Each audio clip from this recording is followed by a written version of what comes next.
Burger King has always had tacos. This is what I don't get. Oh, yeah. Burger King has always had tacos. I've always ordered tacos from Burger King. They're like 2 for $1.50, and I always get them.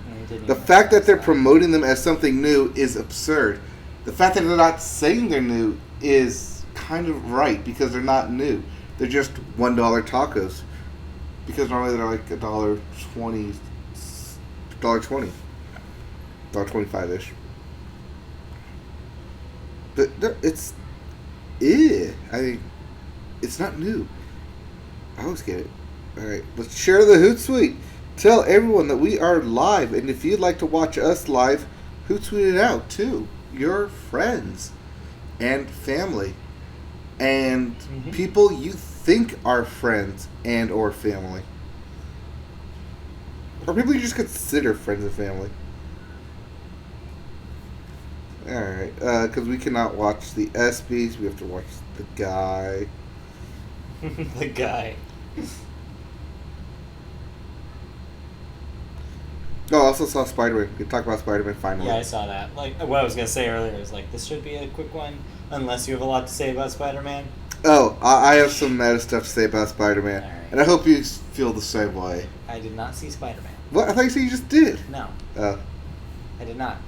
I did not. I thought you said you did. No, I did not see Spider-Man. Did you listen to any albums? Because I haven't seen... No. Because I haven't seen Homecoming. So I can't see this one yet. Well, yeah, you can. You don't need to see Homecoming. Really? This one you don't need to see Homecoming? No, not really. Anyways, let's get started. Hootsuite it out, and we're live. Which means people can and will tune into us. That's true. Alright, so let's pull up the chat so that way my feelings don't get hurt when we chat it out. Hootsuite it out, chat it out. Media about, tell me you're live. You're live. Good. And we see the chat running. Good. And we're good to go. Good. And we're going to record. 3, 2. Hello, everybody. We're good to go. We're the Media Boat Podcast. Matt's back, everybody. Hey, I'm back after being out and about in the state of Washington. But I'm back here in California, at home, back with our regular show, regular cast, regular lineup here, regular schedule. The regular show. Well, actually, no, not the regular show. Though we are a little early if you're watching live on YouTube today. We're about 20 minutes earlier than usual. But the good news is that if you're watching, you know we're live on YouTube. If you don't know that, and if you're not watching right now, we are live on YouTube. Just search YouTube for Media Boat Podcast. You'll find our channel. The Pokemon video sharing site on YouTube. No, not YouTube. We're live on YouTube, however, every Wednesday night, right here on our channel. So just like and subscribe, and you can see us when we go live. It's great. But yeah, let's get this show on the road. So the Media Boat Podcast, if you don't know, is a podcast all about media, about movies, television, video games, and music. Not necessarily in that order. About news, about our thoughts about recent releases, about upcoming releases that we're excited for, and more. My name is Matt. His name is Mike. I'm Mike. He's Matt. That was a pretty long-winded intro for 184 episodes. But you know what? Every episode someone's first. I always believe in that mantra. Oh, no. I believe in that, too. Somebody is always coming in. You have to tell them at the top, because otherwise somebody's going to be like, well, I don't know what's going on. What? You don't know what's going on? We've been doing this for 100. Okay, yes. But that's our job. There's an archive podcast to tell you what's going on. And we're going to start telling you what's going on this past week with news. Well, real quick, I do want to mention today is July 10th, 2019. We're in the middle of summer. It's exciting, I know.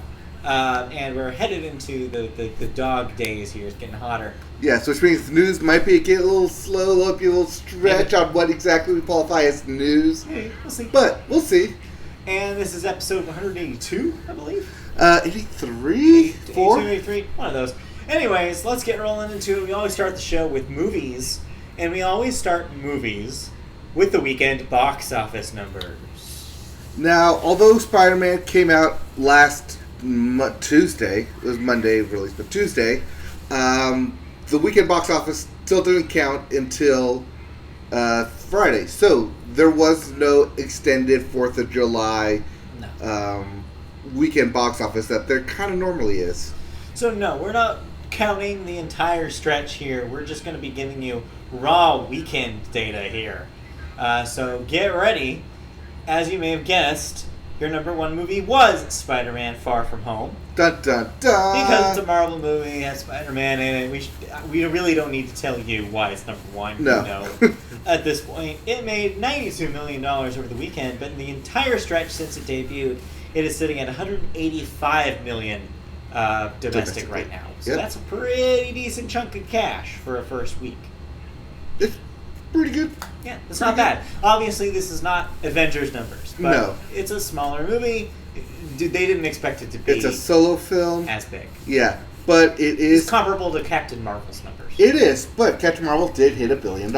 Yeah, eventually. But eventually. I think Spider-Man has a chance. Disney is hoping. Yeah. Marvel is hoping that it has a chance as well. It just might do it. I may go into that later. Right now it's currently rumors, but... We'll see. We'll see. Disney hanging out also at number 2 with Toy Story 4 making another $33 million over the holiday weekend here. With a $306 million total domestic right now. Easily successful. Yes, that obviously is currently outpacing Toy Story 3's box office. It's cooking. Only by $10 million, though. But yeah, still pretty good. That's still a good hit. Number 3, Beatles' alternate history movie Yesterday with another $10 million, adding to its $36 million pile. Number 4, Annabelle came home to another $9 million for $49 million domestic right now. And number 5, Disney's Aladdin with another $7 million, adding to its nothing to sneeze at $320 million total domestic. Yeah, still doing okay. That's considered a hit. Yeah. Despite what you want to think about it, that is considered a hit. Yeah. In case you're wondering about last week's new release that wasn't Spider-Man, a little bit smaller film, let's say. Yeah, the horror film, Midsommar. Midsommar with a $6.5 million debut. But man, it seemed like a lot more people saw it because nobody on my Twitter could shut up about this thing. It was the thing to talk about. Nobody was really talking about Spider-Man, at least in my circles. Well, I don't want to talk about Midsommar. It's funny because in my circles, all anyone wants to talk about Spider-Man. That's funny. Anyway, sounds about right. But yeah, if you're wondering what's coming out this weekend, what about watching this weekend? We have 2 movies that you're gonna have to tell me about because I have no idea what they are. First up, Crawl. Sounds creepy. This is a horror film. You don't say. In the vein of a shark film. Wait, but Crawl does not sound like something a shark is capable of doing. No. So what is this about? Sharks. Your place floods and the shark invades. What? And you have to fight off the shark. But does the shark crawl? No, you're supposed to crawl. Why are you crawling? You should be running from the shark. Well, because, I don't know. I believe this is that movie. I think that's the right movie I'm talking about. I don't know if you know what this movie is. I believe we will see an ad for it soon. Okay. Maybe. No. And then also, Stuber. Yes. What is Stuber? This is your comedy in the vein of Tag last year. All right. Where it's a dumb concept, but somehow it'll still be funny. Okay. I only say that because the exact same ad plastering they did for Tag last year is what they're doing for Stuber. How weird. It is stars Camille Nanjiani. Oh, this is the Camille Nanjiani movie. Okay, yes. I've seen posters for this. Yes. Where he's an Uber driver and a renegade, well, not renegade, a cop takes over his car and they go on a buddy cop adventure where he is his Uber driver. Got it. Okay. Yep, and it's called Stuber because his name is Stu and he's an Uber driver, therefore Stuber. It is supposed to be funny. That is the joke. To be. Oh, well, I don't know. Camille does funny stuff. He was recently in the hit comedy Men in Black International. Don't you remember that hit comedy? Yeah. Mm-hmm. Hit.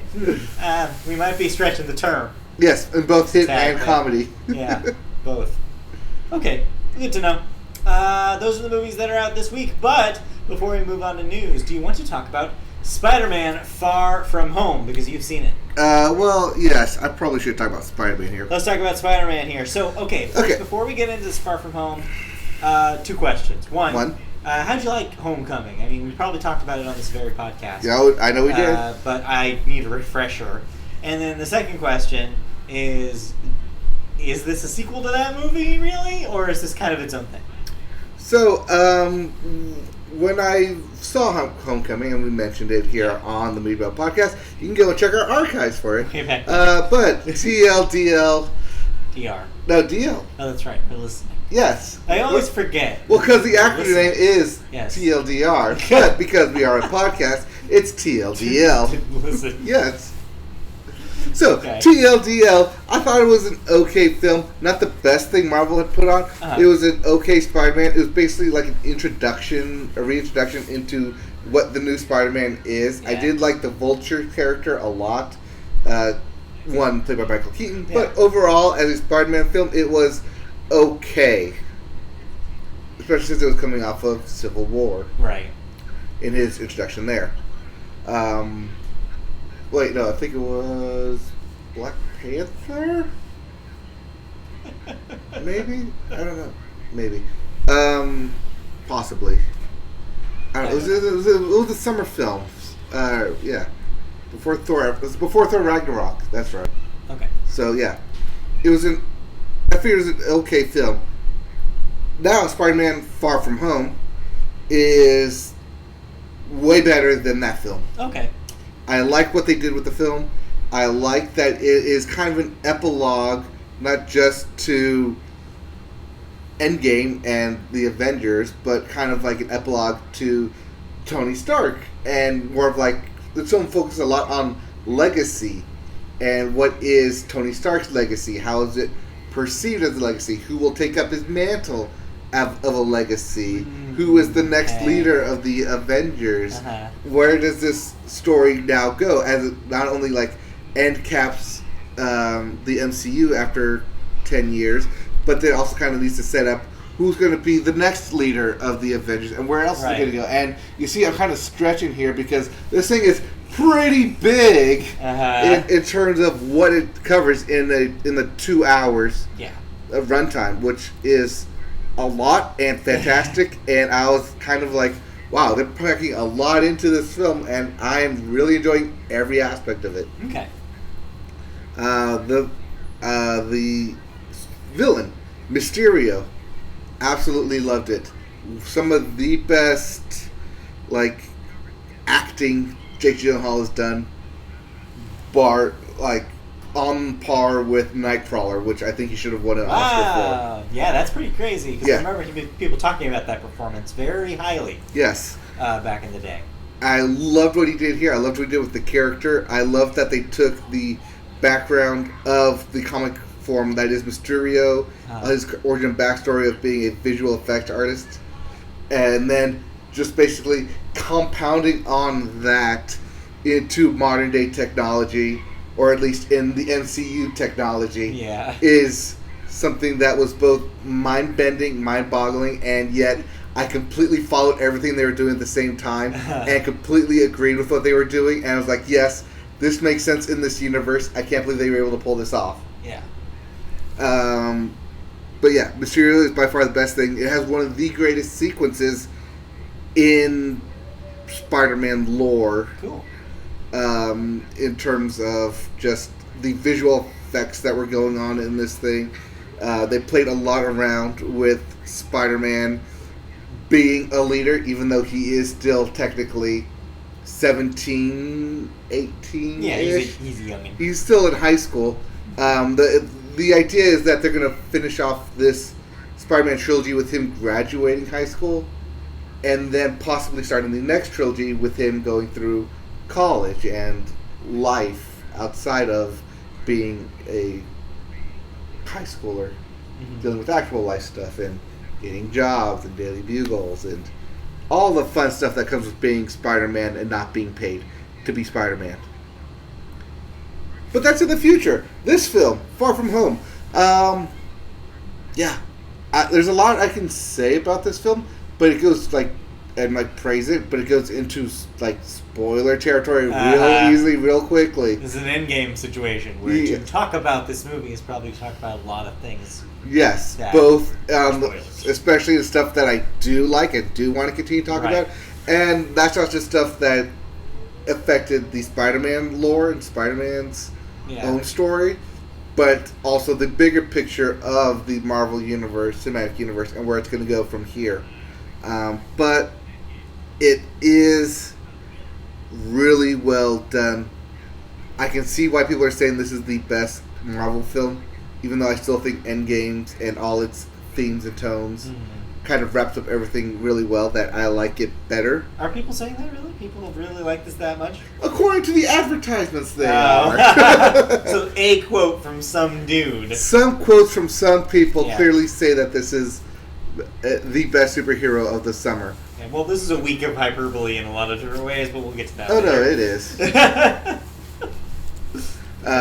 But anyways, definitely go out and see this film. I love how they played on not only their advertising campaign to not only the MCU audience, but just audiences in general. I tune from the lore that they've generated on and where they want to push the story forward.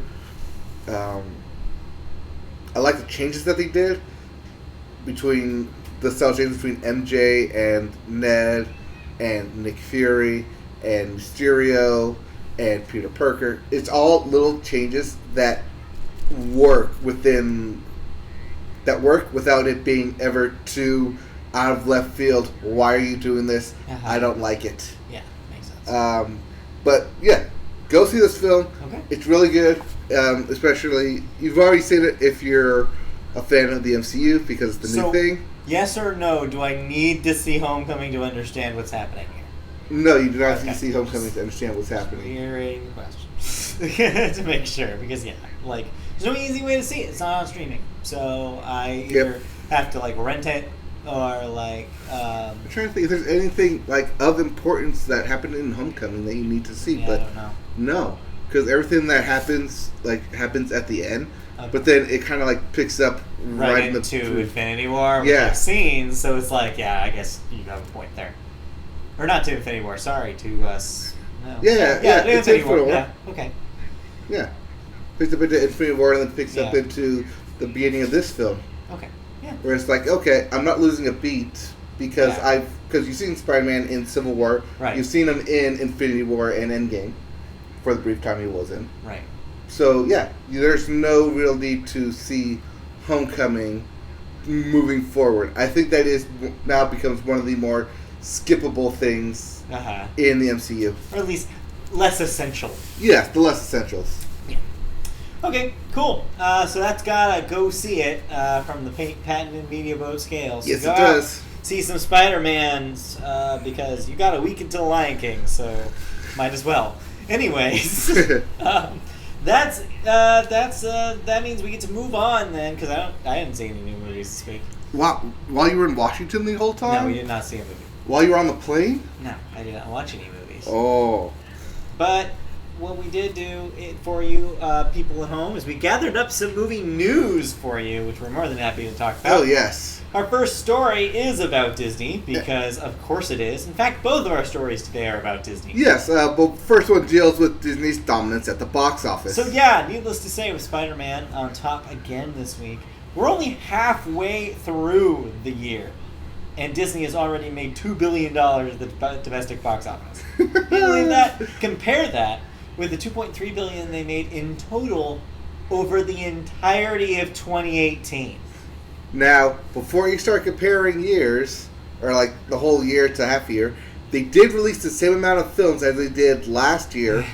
9 films in all total of last year. Right. To the 9 films they released in the first half of this year. It just means that this is going to be a crazy record year for them, considering they have more stuff in the pipeline, including 2 juggernauts, The Lion King, and frickin' Star Wars. Their year is not even close to being done. Oh, there's another juggernaut coming out this year. Okay. What would that be? Just continue reading. All right. Oh, yes, but Less prevalent. Oh, yeah, and Frozen 2 is also this year. Yes. That's right. I forgot about that one. And there's the Maleficent sequel as well this year. No one cares about that. Yeah. Anyway. It'll still make at least $500,000. But yeah, so they hold 4 out of the top 5 spots in the worldwide box office for the year, totaling 5.8. Or, I mean, not for the year, for all time, I guess. Right? Wait, what? That has to be all time, right? Because that totals $5.8 billion. Yes, that is $5.8 billion for the global box office. Oh, that's global this year, global box office. This tops their total box office revenue, and they still have 4 films to release, as we mentioned. Lion King, out in 2 weeks. Maleficent, Mistress of Evil, the sequel to Maleficent. That will come out in October. Frozen 2, which is November. Yes. And then December, Star Wars, The Rise of Skywalker. Which it will get its first weekend haul, and then all the subsequent will go into the next year. But needless to say, those are some huge movies that are destined to be big. Well, maybe except for Maleficent. But the rest of them are going to be juggernauts. Yes. That's just a fact. And, they're going to finish the year in style, I'm sure. I'll be pleasantly surprised.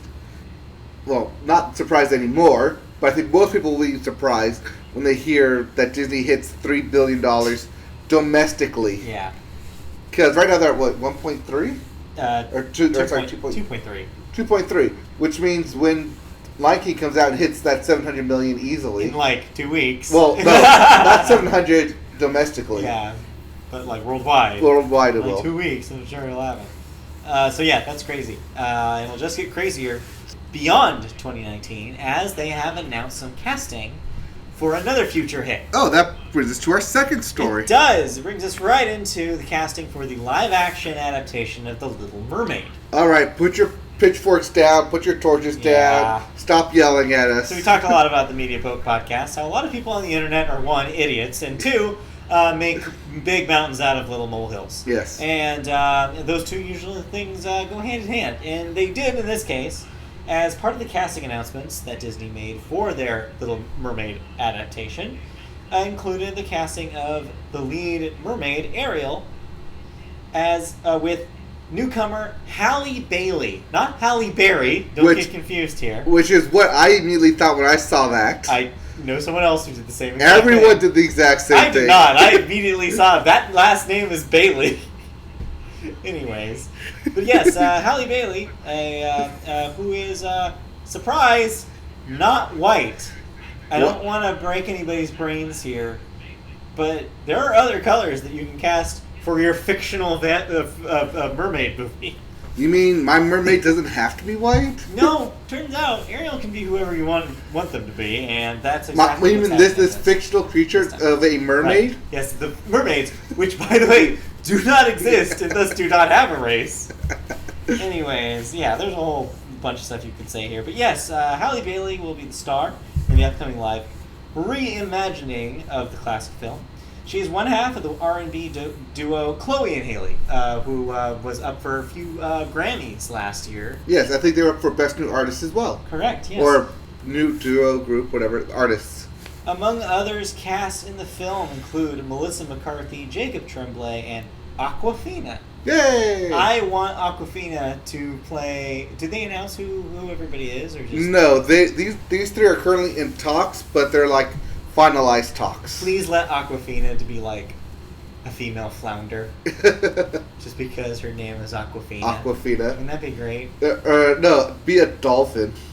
Just a new dolphin character. Yes, Tina Awkwafina. It's too close to that's the Jack Horseman character. Yes, that's why. Sex Tina Awkwafina. Yes. So Holly is only 19, by the way. Currently signed to Parkwood Entertainment, which is a label run by Beyonce, of all people. Talk about your connections. I know. And Rob Marshall set to direct. Yeah, weird choice. After helming the Mary Poppins Returns, which was a middle tier hit for Disney. People who saw it enjoyed it. Yeah, I thought it was okay. I thought the soundtrack kind of sucked, but it was fine, fun little for based off a property that is 60 years old. But man, you might as well just see the first one because everything that movie is doing is trying so badly to be the original Mary Poppins. Without being too obvious that they're using a bunch of CG stuff. But it's pretty obvious. Yeah. Anyway, but yes, and speaking of Mary Poppins Returns, which had a song and co-starred Lin-Manuel Miranda, he will also be involved in this Little Mermaid reboot and will compose a new song for the film. Yay! Our favorite, Lin-Manuel. So yeah, everybody get ready, because this thing is probably going to be just as much of a juggernaut as the lead up to The Lion King has been. So just a matter of time until people are get Little Mermaid crazy. So cool. Yeah. This will be interesting. And just to wrap up our Disney News movie segment here, yeah. The first trailer for Mulan is currently out. A teaser, we should say. It's not a full trailer. Yes. Seems cool. And I'm saying as this from somebody who... I generally don't really like the idea of these live-action remakes, because so far they've been very shot for shot. They seem unnecessary. This, however, is interesting. It looks like they're taking a slightly different take with Mulan. It looks like a little bit more of like a classic, like a period piece kind of film, like a classic martial arts film. Yes. More so than an Akira Kurosawa film. Maybe not exactly that. Maybe more so something modern, like something that Jet Li would have been. Yeah. But like something more like that, or Chow Yun-Fat. There you go. Yeah, like a Crouching Tiger, Hidden Dragon kind of vibe, as opposed to being the musical that everybody expected this to be. Yes. Now, to be fair, we do not know if this is not a musical or not. From what I have read, they will have the original musical soundtrack in it, but without the words, just the instrumental. Okay, weird choice. But we have a lot that we don't know about this film, is I guess my point. And so it could go in a different direction. Maybe this is more faithful to the original than I think.